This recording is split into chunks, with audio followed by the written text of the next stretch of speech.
देखिए, आज एक लंबा समय 10 साल भारतीय जनता पार्टी का सांसद झुंझुनू से यहाँ की जनता ने दिया। उन दोनों की विफलता और कांग्रेस पार्टी का एकजुट होना। हमारे प्रदेश अध्यक्ष गोविंद जी डोटासरा एक जमीन से उठे हुए किसान परिवार से उठे हुए व्यक्ति, जिनकी टीम में हम दिन रात काम करते हैं। हमारा उद्देश्य एक ही रहता है कि ज्यादा से ज्यादा कैसे संगठन मजबूत हो, कैसे पार्टी मजबूत हो। और उसी का रिजल्ट है कि जिलाध्यक्ष बनने के बाद लगातार मीटिंगें करके जो कांग्रेस परिवार है, हमारा कांग्रेस पार्टी के जो हमारे जनप्रतिनिधिगण हैं, हम सब लोग एक परिवार के रूप में एक जाजम पे बैठे और ये तय किया कि हम कोई भी चुनाव हो या कोई भी काम हो, वो एकजुटता के साथ एक परिवार के रूप में काम लेंगे। तो आप सबको पता है कि जहां संगठन में शक्ति है होती है, परिवार चाहे वो आपका हो, अपना हो, या किसी संगठन का हो या पार्टी का हो, कैसे भी हो, जब परिवार एकजुट हो जाता है तो सफलता निश्चित मिलती है। इस कायनात की सारी शक्तियां भी उस परिवार को सफल बनाने में लग जाती हैं। हमारा भी ये उद्देश्य था। हम सब ने एकजुटता के साथ, हमारे सबसे सीनियर यहाँ से विधायक रहे आदरणीय शीश राम जी ओला के पुत्र ब्रजेंद्र जी ओला के लिए हम सब ने पार्टी से निवेदन किया। पार्टी ने जब जिम्मेदारी ब्रजेंद्र जी को दी तो सब एकजुटता के साथ अपनी अपनी जिम्मेदारी, चाहिए वो हमारा मंडल अध्यक्ष था, चाहे हमारा ब्लॉक अध्यक्ष हो, चाहे मैं जिला अध्यक्ष हूँ, चाहे हमारे विधायक हो, चाहे हमारे प्रधान हो, चाहे चेयरमैन, सभी ने ये तय कर लिया कि ये चुनाव ब्रजेंद्र जी का नहीं, हमारा अपना चुनाव है।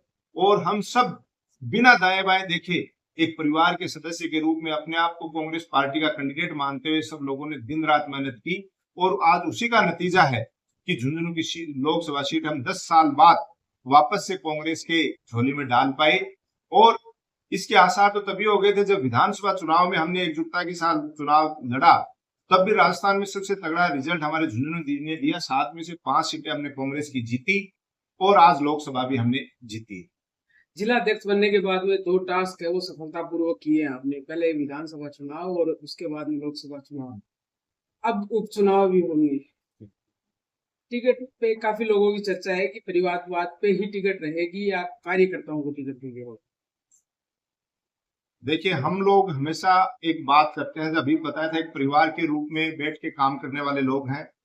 आज भी हमारे जिले का कांग्रेस परिवार है। हमारे सातों विधानसभा के विधायक प्रत्याशी हैं, हमारे कार्यकारिणी के जो भी पदाधिकारीगण हैं, सभी लोग जो बैठ के तय करेंगे। और हमारे आलाकमान, हमारे प्रदेश अध्यक्ष गोविंद जी डोटासरा जी हैं, राष्ट्रीय अध्यक्ष खड़गे साहब हैं, और हमारे पार्टी की जो भी शीर्ष नेतृत्व के लोग हैं, वो जो तय करेंगे कि कांग्रेस पार्टी का उपचुनाव में चेहरा ये होना चाहिए। हम लोग तन मन धन से जितना हमारे से प्रयास होगा, हम कांग्रेस पार्टी, हमारे लिए प्रत्याशी कांग्रेस का सिंबल, हाथ का निशान है। चाहे वो पार्टी तय करती है कि वो जमीनी काम करने वाले किसी कार्यकर्ता को देती है या किसी पॉलिटिकल परिवार से टिकट देती है। टिकट देने का काम आलाकमान का, शीर्ष नेताओं का है, और सिंबल को जिता के भेजने का काम हमारा कार्यकर्ताओं का। आपकी दावेदारी की चर्चाएं भी खूब बाजार में चल रही हैं, तो आपकी दावेदारी पर क्या कहेंगे? देखिए, मैंने पहले भी आपको बताया है कि दावेदारी की चर्चाएं होना जनता तय करती है, लेकिन पार्टी का सिंबल और टिकट देना पार्टी के शीर्ष नेताओं का काम होता है।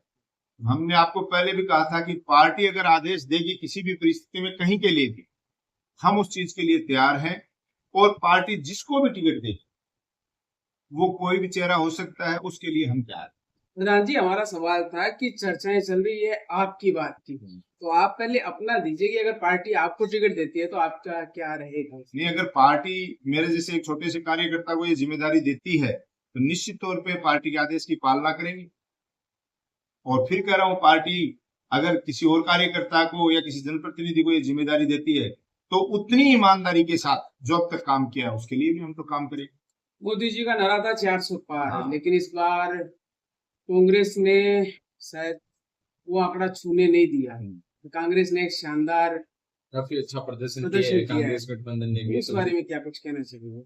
देखिए, हमारे राष्ट्रीय नेता आदरणीय राहुल गांधी जी ने जो लगातार बिना डरे हुए की बात कहते थे, देश में एकमात्र नेता थे जिन पे उनका घर खाली करवा लिया गया, ईडी में प्रताड़ित करवाया गया, नेशनल हेराल्ड मामले में प्रताड़ित किया गया, कांग्रेस के सभी खाते फ्रीज कर दिए गए, मतलब जो चीजें कर सकता था विपक्ष वो सारे अत्याचार किए। लेकिन राहुल गांधी जी ने हमेशा एक ही कहा कि बिना डरे हमें जनता के सुख दुख में उनके बीच में रहना है। और विश्व की सबसे लंबी आज भारत जोड़ो यात्रा या भारत जोड़ो न्याय यात्रा 2 राहुल गांधी जी ने पैदल पैदल चल के लोगों से मिले, उनकी समस्याएं सुनी और उनको विश्वास दिलाया कि जब संसद में जाने का मौका मिलेगा तो निश्चित तौर पे आपकी समस्या, आपकी आवाज बन के मैं वहां रखूंगा और हमारे जनप्रतिनिधि रखेंगे। और जनता ने भी विश्वास दिलाया। आज आप सबको पता है कि आज कांग्रेस पार्टी ने लीडरशिप की, लेकिन साथ जनता ने दिया। आज विपक्ष के पास सारे संसाधन, आपको पता है कांग्रेस पार्टी के तो सारे खाते फ्रीज करते थे, मतलब आपको युद्ध में भेज दिया जाए, आपके हथियार जमा कर लिए जाए, कैसे लड़ाई लड़ोगे। उस विपरीत परिस्थिति में भी आदरणीय खड़गे साहब के नेतृत्व में, डोटासरा जी के नेतृत्व में और राहुल गांधी जी सब के नेतृत्व में कांग्रेस पार्टी ने जो इतना शानदार, आपको पता है हर व्यक्ति कह रहा था 3 लाख से जीतेंगे, 5 लाख से जीतेंगे, सभी राजस्थान में 25 की 25 जीतेंगे। आज देखिए कितना कड़ा मुकाबला हुआ है। जनता जाग चुकी है, किसान जाग चुका है, मसला व्यापारी जाग चुका है और विशेष तौर से युवा भी जाग चुका है। आज इन लोगों ने जिस तरीके से संविधान खत्म करने की बात की हो, युवाओं को अग्निवीर बनाने की बात की हो, किसानों पे 3 काले कानून लादने की बात की हो, इन सब बातों का आज जनता ने जवाब दिया है और आने वाले समय में आप देखना और जवाब देगा। देखिए शेखावाटी जवान, जय जवान जय किसान का नारा देने वाली शेखावाटी है। सबसे ज्यादा जवान यहाँ है, किसान यहाँ है। और जब यहाँ के लोगों ने तय कर लिया, और मैं तो कहता हूँ चाहे व्यापार की बात हो, चाहे राजनीति की बात हो, जो चिंगारी शेखावाटी से उठती है वो पूरे राज्य में नहीं, पूरे देश में नहीं, पूरे विश्व लेवल तक जाती है। और आज उसी का नतीजा जो शेखावाटी से ये चिंगारी उठी, जिस तरीके से यहाँ सबसे ज्यादा युवा जाते हैं, युवाओं ने ये ठान लिया था कि हमें अग्निवीर बना दिया है, अब इनको अग्निवीर बनाने का मौका आ गया है, तो युवाओं ने जम के इनके खिलाफ किया। आज किसान हमारे, चाहे नहर के मुद्दे की बात हो, चाहे 3 काले कानून की बात हो, उन पे लगातार दिल्ली तक जाके आंदोलन किया, 1 साल तक बैठे रहे, उस बात का नतीजा दिया।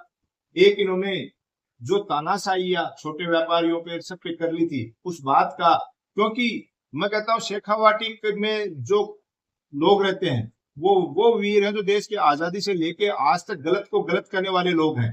पार्टी पॉलिटिक्स से ऊपर उठ के भी यहाँ के लोग उस बात का सामना कर लेते हैं कि जहां भी अत्याचार हो रहा है या कोई गलत बात हो रही है, और उस बात का मैसेज शेखावाटी ने दे दिया है कि ये लोग सत्ता में बैठे गलत काम कर रहे हैं, ये साबित कर दिया है। और वही चिंगारी आज पूरे राजस्थान में गई, वही पूरे देश में। एक डोटासरा जी कल भी देखा जा रहा था कि मौर्य बुलाने में लगे हुए हैं, तो उनका एक काफी प्रचलित हो रहा था। कल प्रेस कॉन्फ्रेंस में थी, उसमें भी मौर्य दिखा रहे थे, तो इस पर क्या कहेंगे? देखिए डोटासरा जी हमारे बहुत बड़े नेता है, उनके साथ हमें काम करने का मौका मिला, हम अपने आप को सौभाग्यशाली मानते हैं। लेकिन मौर्य अपना राजस्थान का राष्ट्रीय पक्षी, आपको अपना पक्षी होने के नाते आज राजस्थान एक खट्टी मीठी कहावतों का दौर चलता है, आप सबको पता है।